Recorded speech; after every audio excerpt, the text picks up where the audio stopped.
વડોદરામાં ભાજપના જ બે ફાંટા ધારાસભ્યના નિવેદનથી અલગ અલગ સાંસદોનું નિવેદન સામે આવ્યું છે। સાંસદ હેમાંગ જોશીએ કહ્યું કે અધિકારીઓ વાત સાંભળે છે, અમારી વાત વ્યવસ્થિત રીતે સાંભળવામાં આવે છે।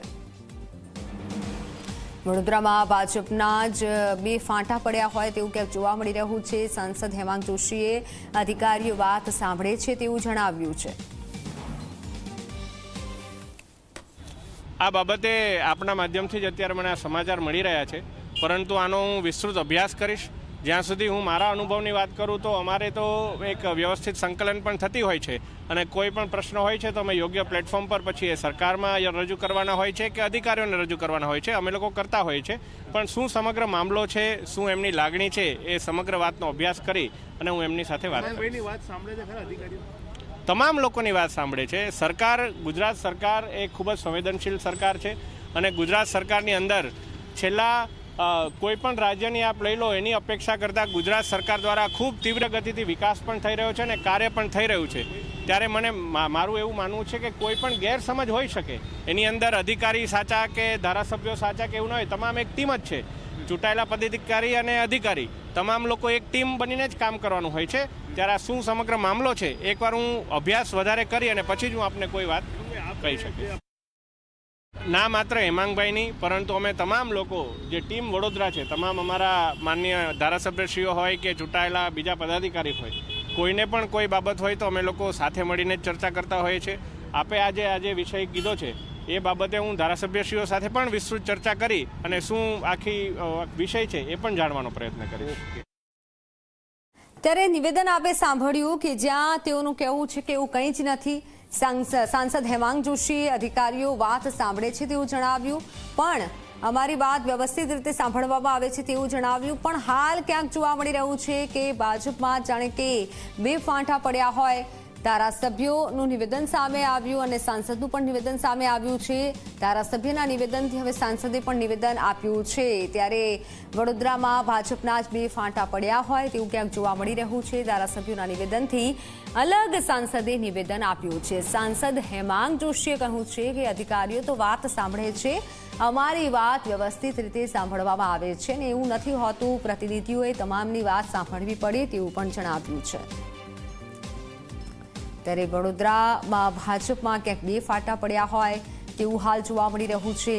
વડોદરાના ધારાસભ્યો કહે છે અધિકારીઓ સાંભળતા નથી અને બીજી તરફ સાંસદ એવું કહે છે કે અધિકારીઓ સાંભળે છે। એટલે ધારાસભ્યનું અને સાંસદનું નિવેદન બંને અલગ જ છે। ધારાસભ્યોનું કહેવું છે કે અધિકારીઓ નથી સાંભળતા, કામ નથી થતું। બીજી તરફ સાંસદે એવું જણાવ્યું છે કે ના, વાત સાંભળવામાં આવે છે, અમારી વાત વ્યવસ્થિત રીતે સાંભળવામાં આવે છે તેવું સ્પષ્ટ હેમાંગ જોશીએ જણાવ્યું છે। સાંસદે આ નિવેદન આપ્યું છે જે આપે સાંભળ્યું। બીજી તરફ ધારાસભ્યોએ એવો આરોપ લગાવ્યો છે, આક્ષેપ કર્યા છે કે અધિકારીઓ અમારી વાત નથી સાંભળતા। આ બાબતે આપના માધ્યમથી જ અત્યારે મને આ સમાચાર મળી રહ્યા છે, પરંતુ આનો હું વિસ્તૃત અભ્યાસ કરીશ। જ્યાં સુધી હું મારા અનુભવની વાત કરું તો અમારે તો એક વ્યવસ્થિત સંકલન પણ થતી હોય છે અને કોઈ પણ પ્રશ્ન હોય છે તો અમે યોગ્ય પ્લેટફોર્મ પર પછી એ સરકારમાં રજૂ કરવાના હોય છે કે અધિકારીઓને રજૂ કરવાના હોય છે, અમે લોકો કરતા હોઈએ છીએ। પણ શું સમગ્ર મામલો છે, શું એમની લાગણી છે, એ સમગ્ર વાતનો અભ્યાસ કરી અને હું એમની સાથે વાત કરીશ। તમામ લોકોની વાત સાંભળે છે। સરકાર, ગુજરાત સરકાર એ ખૂબ જ સંવેદનશીલ સરકાર છે અને ગુજરાત સરકારની અંદર છેલ્લા કોઈ પણ રાજ્યની આપ લઈ લો એની અપેક્ષા કરતાં ગુજરાત સરકાર દ્વારા ખૂબ તીવ્ર ગતિથી વિકાસ પણ થઈ રહ્યો છે અને કાર્ય પણ થઈ રહ્યું છે। ત્યારે મને મારું એવું માનવું છે કે કોઈ પણ ગેરસમજ હોઈ શકે, એની અંદર અધિકારી સાચા કે ધારાસભ્યો સાચા કે એવું ન હોય, તમામ એક ટીમ જ છે। ચૂંટાયેલા પદાધિકારી અને અધિકારી તમામ લોકો એક ટીમ બનીને જ કામ કરવાનું હોય છે। ત્યારે આ શું સમગ્ર મામલો છે એકવાર હું અભ્યાસ વધારે કરી અને પછી જ હું આપને કોઈ વાત કહી શકીશ। ના માત્ર હેમાંગભાઈની, પરંતુ અમે તમામ લોકો જે ટીમ વડોદરા છે, તમામ અમારા માનનીય ધારાસભ્યશ્રીઓ હોય કે ચૂંટાયેલા બીજા પદાધિકારી હોય, કોઈને પણ કોઈ બાબત હોય તો અમે લોકો સાથે મળીને જ ચર્ચા કરતા હોઈએ છીએ। આપે આજે વિષય કીધો છે એ બાબતે હું ધારાસભ્યશ્રીઓ સાથે પણ વિસ્તૃત ચર્ચા કરી અને શું આખી વિષય છે એ પણ જાણવાનો પ્રયત્ન કરીશ। ત્યારે આપ જુઓ, વડોદરામાં હવે ક્યાંક ભાજપમાં ફાટા હોય તેવું જોવા મળી રહ્યું છે, કારણ કે ધારાસભ્યો વાત નથી સાંભળતા, અધિકારીઓ વાત નથી સાંભળતા તેવું ધારાસભ્યોનું કહેવું છે. ધારાસભ્યો આવા આક્ષેપ કર્યા છે, સીએમને પત્ર પણ લખ્યો છે, પરંતુ સાંસદે કંઈક અલગ જ નિવેદન આપ્યું છે. તો આ વિશે વડોદરાથી સંવાદદાતા રવિ આપણી સાથે જોડાઈ ચૂક્યા છે. રવિ પાસેથી વધુ જાણકારી મેળવીશું. રવિ, ધારાસભ્યનું કહેવું છે કે અધિકારીઓ નથી સાંભળતા, સાંસદે એવું કીધું છે કે વાત સાંભળે છે, એટલે આ બંને અલગ અલગ વાત થઈ ગઈ. હવે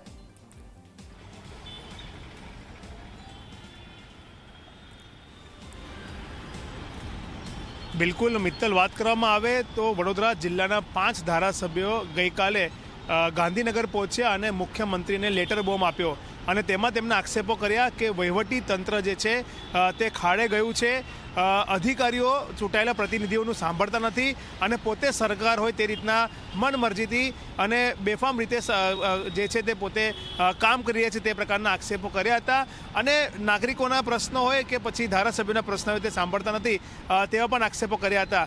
આ બાબતે જ્યારે આજે અમે વડોદરાના સાંસદ અને પ્રદેશ યુવા મોરચાના ભાજપના જે અધ્યક્ષ છે ડૉક્ટર હેમાંગ જોશી, તેમની સાથે વાત કરી ત્યારે તેમણે સ્પષ્ટ કીધું કે અધિકારીઓ તેમની વાત સાંભળે છે. તમામ ટીમ ભાજપ બનીને તેઓ તમામ લોકો કાર્ય કરી રહ્યા છે.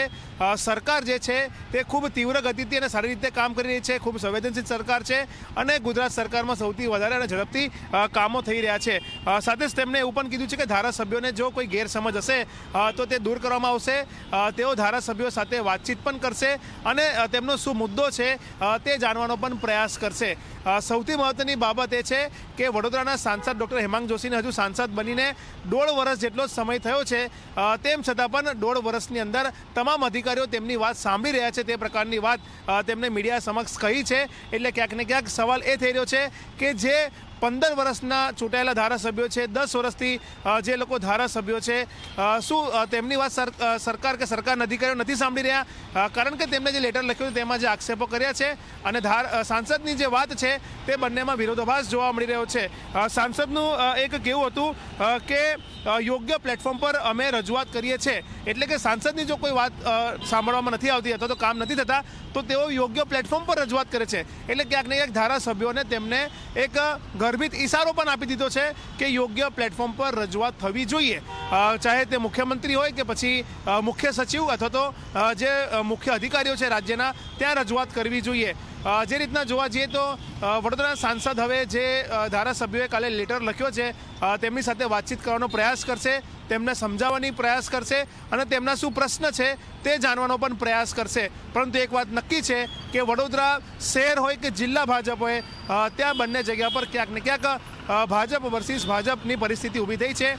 સાંસદોની વાત સાંભળવામાં આવે છે, જ્યારે ધારાસભ્યની વાત સાંભળવામાં નથી આવતી, તે પ્રકારના જ્યારે આક્ષેપો થતા હોય તો ચોક્કસથી આ મામલામાં સરકારે દરમિયાનગીરી કરવી પડશે. અને જે ઉકળતો ચરુ છે ધારાસભ્યોની અંદર, આગામી સમયમાં સ્થાનિક સ્વરાજ્યની ચૂંટણીઓ આવી રહી છે, તાલુકા પંચાયત, જિલ્લા પંચાયત, ત્યારે આ ચૂંટણીઓ પહેલાં નગરપાલિકાની ચૂંટણી, તો આ ચૂંટણીઓ પહેલાં ચોક્કસથી ડેમેજ કંટ્રોલ કરવું પડશે, નહીં તો પાર્ટીને જે આ ચૂંટણીઓમાં નુકસાન થવાની પણ ભીતિ અત્યારે દેખાઈ રહી છે. જી મિત્ર.